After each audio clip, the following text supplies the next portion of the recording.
এতেকাফ।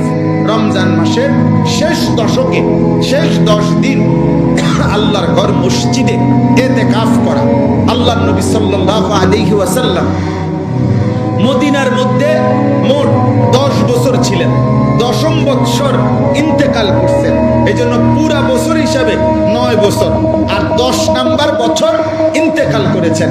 এই জন্য নবী সাল্লাল্লাহু আলাইহি সাল্লাম মদিনার 9 বছরে কোন বছর রমজানের শেষ দশকে মৃত্যু পর্যন্ত তিনি এতেকাফ ছাড়েন নাই। আল্লাহর নবী সাল্লাল্লাহু আলাইহি সাল্লাম প্রত্যেক বছর রমজানের শেষ 10 দিন এতেকাফ করতেন। এর মধ্যে নবীজি সাল্লাল্লাহু আলাইহি সাল্লাম প্রথম বছর পুরা 1 মাস এতেকাফ, রমজান মাসের শেষ দশক এতেকাফ করা। রাসূলুল্লাহ সাল্লাল্লাহু আলাইহি সাল্লাম প্রথম বছর এতেকাফ করেছেন পুরা 1 মাস।